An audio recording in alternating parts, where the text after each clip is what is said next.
Hi everyone, welcome back to the latest brand new video of our channel. कैसे हैं आप सब? I hope सब अच्छे ही होंगे। इस वीडियो में डिस्कस करेंगे लास्ट 6 डेज स्ट्रैटेजी की। अगर आपने अभी तक कुछ नहीं पढ़ा है और आप अपना सिलेबस कवर करना चाहते हैं तो आप इन लास्ट 6 डेज में कैसे कवर कर सकते हैं सीए फाउंडेशन एग्जाम्स दिसंबर 2023 के लिए। नंबर 1 तो यही है, क्वेश्चन ब्रेकडाउन नहीं करना है। मतलब आप सोच के बैठे हैं 6 दिन रह गए, मैंने अभी तक कुछ नहीं पढ़ा है, मैं कैसे कवर कर पाऊंगा या कर पाऊंगी, और आप उसके बारे में सोच के अपना टाइम वेस्ट कर रहे हैं, कुछ भी नहीं पढ़ रहे हैं, बस सोचने में लग गए कि कैसे कवर होगा। एक थॉट ये भी आता है कि चल 6 दिन रह गए, बड़े आराम से कवर कर लेंगे पढ़ के, लेकिन ये इतना भी ईजी नहीं है। अगर आप करना चाहते हैं तो आज से स्टार्ट करिए, कल के ऊपर डिपेंड मत रहिए। अभी आपके पास 6 डेज रह गए हैं और अगर आप 16 आवर्स डे भी पढ़ेंगे ना तो आपका 40% सिलेबस कवर हो जाएगा, लेकिन ये तभी होगा जब आप करना चाहेंगे। प्रैक्टिस मस्ट है। अभी आपके पास जितने भी दिन रह गए हैं उनको 60:40 में डिवाइड कर लीजिए। तो मतलब यह है कि जितना आप पढ़ चुके हैं उसका आप 60% रिविजन करना शुरू कर दीजिए। एंड 40% का मतलब ये हुआ जो आपका अभी रह गया है बट आप उसे प्रिपेयर करना चाहते हैं, तो 40% आप उस वर्क को प्रैक्टिस करिए। रिविजन प्लस प्रैक्टिस आपको साथ में लेकर चलनी है, और जितना काम आपका रह गया है और आप प्रिपेयर करना चाहते हैं उसको 40% में लेकर चलें। डेली आपको क्या करना है, 16 आवर्स डे पढ़ाई करनी है। उसी के साथ साथ आपको जो आप न्यू प्रैक्टिस करना चाहते हैं वो भी प्रैक्टिस कर लीजिए। एक जो टॉपिक है जो आपके रह गए और आप सोचे चल छोड़ देते हैं, बट आपके मन में आ रहा है, ये भी थॉट आ रहा है कि चल प्रैक्टिस कर लेते हैं, एक दो टॉपिक है, तो वो आप 40% में कवर करिए। 60% टाइम आपको रिविजन प्लस प्रैक्टिस को देना है। राइटिंग प्रैक्टिस मस्ट होती है लॉ एंड अकाउंट्स में।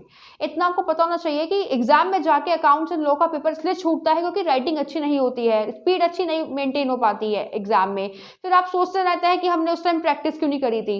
देखिए, वहाँ एग्जाम हॉल में जाके दूसरे एस्पिरेंट्स को नहीं देखना है कि कौन क्या कर रहा है, पहला क्वेश्चन कौन सा अटेम्प्ट किया है, कैसे आंसर की प्रेजेंटेशन दिखाई है। देखिए, किसी और को नहीं देखना है, सिर्फ अपने पेपर पर फोकस करना है। जितना आप कर पाते हैं उतना आप करके आएंगे। अपना बिल्कुल भी टाइम वेस्ट नहीं करना है। अभी 6 दिन रह गए, अभी आपके पास 6 दिन रह गए हैं और अगर आप अभी से ही राइटिंग प्रैक्टिस स्टार्ट कर देते हैं तो आपकी काफ़ी राइटिंग प्रैक्टिस हो जाएगी।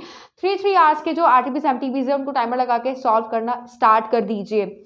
अगर अभी से राइटिंग प्रैक्टिस डाल लेंगे ना तो एग्जाम में जाके एकदम से प्रॉब्लम नहीं हो पाएगी पूरा पेपर अटेम्प्ट करने में। अदरवाइज हर बार सबका पेपर छूटता ही छूटता है, चाहे एक क्वेश्चन छूटे चाहे 2, कंप्लीट नहीं हो पाता है एंड टाइम तक। इसलिए आपको क्या करना है, एग्जाम में जाते ही जब बेल रिंग हो जाए उसके बाद आपको अपना पेपर स्टार्ट कर देना है, किसी की तरफ नहीं देखना है।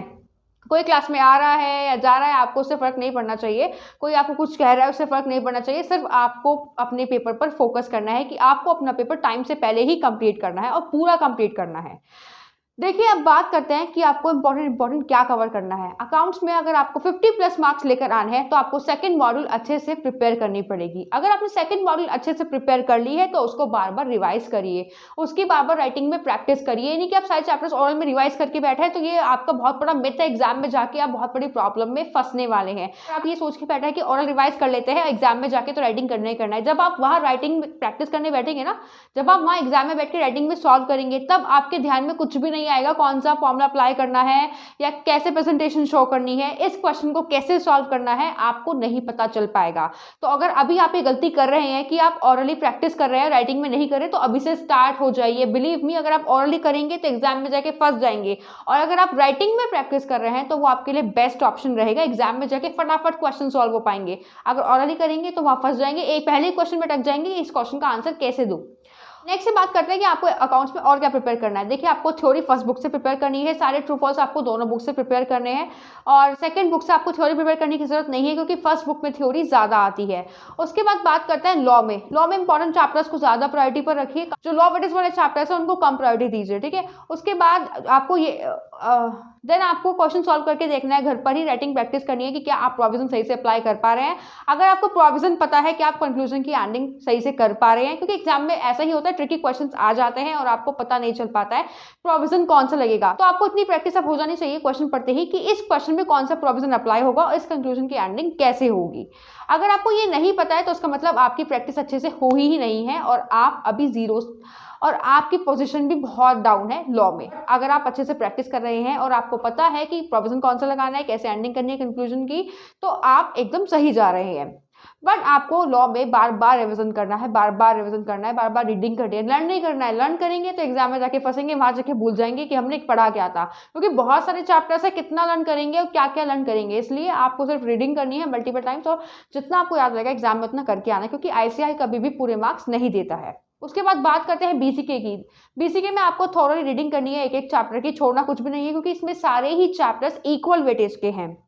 और जो कंपनीज के नेम है उनके सीईओ सीएफओ अच्छे से पढ़ के जाना, क्योंकि इसमें से भी 6 से 7 क्वेश्चन आ जाते हैं हर बार, स्किप नहीं करना है कुछ भी। उसके बाद बात करते हैं बीसीआर की। बीसीआर में राइटिंग पोर्शन जो है फ्री के मार्क्स मिल जाते हैं, उसमें बस एक रेज्यूमे है जो नया है, जो आपको एकदम से नहीं आ पाएगा, बट आप उसकी 2 बार प्रैक्टिस करेंगे तो आपको तब आराम से आ जाएगा। बाकी जो इंग्लिश है, ग्रामर है, वो सेम ही है लाइक 12th, राइटिंग पोर्शन भी सेम ही है। जो इसमें जो नया है वो है कम्युनिकेशन चैप्टर और रेज्यूमे। कम्युनिकेशन चैप्टर बहुत इंपॉर्टेंट है, इसमें जो नया है वो है communication chapter and resume. Communication chapter अगर आप स्किप कर गए तो आपके मार्क्स फ्री के गवा दोगे आप अपने, इसलिए आपको कम्युनिकेशन चैप्टर अच्छे से पढ़ के जाना है, इसको बिल्कुल भी स्किप नहीं करना है।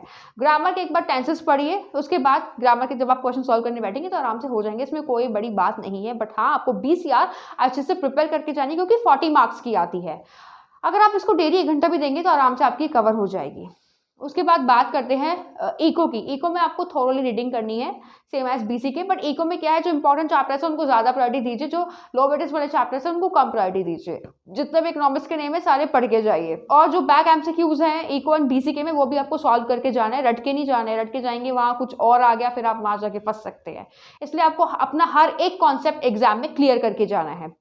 लास्ट रह गया आपका मैथ्स। मैथ्स में सिर्फ इंपॉर्टेंट चैप्टर्स पर ही फोकस करिए। मैथ्स में जैसे आपका सीक्वेंस एंड सीरीज हो गया, टाइम वैल्यू ऑफ मनी हो गया, ratio proportion and direction logarithm हो गया, परम्यूटेशन कॉम्बिनेशन अगर आप चाहते हैं कवर कर सकते हैं, एंड आपका इक्वेशन चैप्टर हो गया। तो ये कुछ इंपॉर्टेंट चैप्टर्स है जो आपको बिल्कुल भी स्किप नहीं करने हैं। उसके बाद एलआर आपको पूरी करनी है, ईजी है, 20 मार्क्स फ्री के हैं। अगर आप प्रिपेयर करके बहुत अच्छी बात है, नहीं करके तो आप उस चैप्टर से प्रिपेयर करिए बैठ के। स्टैटिस्टिक्स में statistical description of data, theoretical distribution of data, index number, और आपका है कोरिलेशन रिग्रेशन। ये कुछ इंपॉर्टेंट चैप्टर्स है जो आपको इसमें प्रिपेयर करने हैं।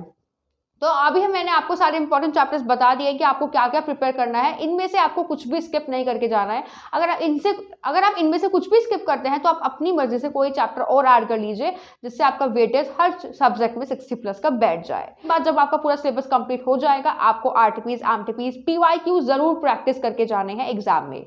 अगर आपने घर पे आरटीपीज एमटीपीज प्रैक्टिस नहीं करो, आप एग्जाम देने चले गए, तो आप बहुत बड़े सर्कल में फंस जाएंगे, जो आपको समझ नहीं आएगा कि आपने क्या किया है, आप प्रैक्टिस करके क्यों नहीं आए हैं। क्योंकि जब आपकी प्रैक्टिस अच्छी होगी तभी आप पेपर को अच्छे से अटेम्प्ट कर पाएंगे, और आपकी प्रैक्टिस अच्छी नहीं होगी तो आपका पेपर भी अच्छे से कंप्लीट नहीं हो पाएगा। उसमें मिस्टेक्स आती रहेंगी, बार बार डाउट्स आते रहेंगे, आप सोचते रहेंगे इसको कैसे करें, किससे पूछे इस टाइम।